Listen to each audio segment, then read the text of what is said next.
மொழிவாரி தேசிய இனங்கள் எப்பொழுதுமே ஒரு பிரச்சனைக்குரிய விஷயங்களை தான் முன்னெடுப்பார். தமிழ் தேசியமாகட்டும், தெலுங்கு தேசியமாகட்டும், மலையாள தேசியம், கன்னட தேசியம், மொழி சார்ந்து இயங்கக்கூடிய எல்லா தேசியங்களும் கட்டமைத்து கொள்ள ஒரு வழியை தேடிக்கொள்வார்கள். வீட்டில் ஒரு மொழியை பேசுவது, வெளியே வந்தால் ஒரு மொழியை பேசுவது என்று தொடங்கி பல வியூகங்களை அவர்கள் உருவாக்கி கொள்வார். வியூகம் இல்லாத எந்த தேசிய இனமும் இருக்காது. அந்த சூழலுக்கேற்ப தங்களை உருவாக்கி கொள்வது வழக்கத்தில் இருக்கிறது. எம்ஜிஆர் மலையாள தேசியத்தை சேர்ந்தவர் என்று சொல்லப்படுகிறது. இதில் பிராமணர்கள் என்பது மொழி சார்ந்த அடையாளமா அல்லது இனம் சார்ந்த அடையாளமா அல்லது ஜாதி சார்ந்த அடையாளமா என்பது இங்கு தெளிவான தகவல் இல்லை. அதுவும் குறிப்பாக தமிழ்நாட்டில் போகிற போக்கில் தான் எல்லாவற்றையும் சொல்லிக் கொண்டு போகிறார்கள். பிராமணர்கள் ஒரு தேசிய இனமாக இருக்கட்டும், ஓகே.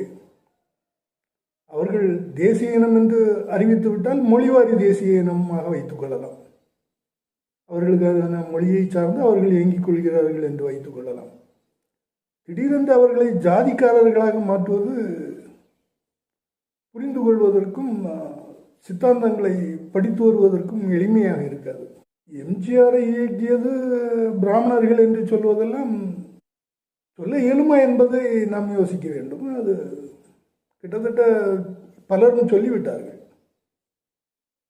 இங்கே தேசிய கட்சிகள் என்பவை எப்பொழுதுமே பிராமணர்கள் இருந்து வந்திருக்கிறார்கள். நான் தேசிய கட்சி என்று சொல்வது காங்கிரஸ் மற்றும் பிஜேபி, சில கம்யூனிஸ்ட் கட்சிகளையும் தேசிய கட்சிகளாக பார்க்கிறோம். அவைகள் இக்காலத்தில் மாறியிருக்கின்றன என்பது எல்லோருக்கும் தெரியும். இருந்தாலும் அவர்களையும் தேசிய இனமாக தேசிய கட்சியாக பார்க்க வேண்டும். கம்யூனிஸ்டுகளை தேசிய கட்சிகளாக பார்த்தால் அங்கே கேரளத்தில் பல முன்னணி தலைவர்கள் எல்லாம் பிராமணர்கள் என்பது எல்லோருக்குமே தெரியும். ஒரு சொல்லாடலை கட்டமைக்கும் போது பிராமணர்கள் அல்லது எதிர் பிராமணர்கள், பிராமணர் அல்லாதவர், அப்படி கட்டமைக்கலாம்.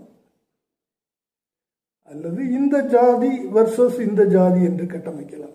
அல்லது சண்டையிட்டுக் கொள்ளும்போது மொழி சார்ந்த அடையாளங்களை முன்னிறுத்தி சண்டையிட்டுக் கொள்ளலாம்.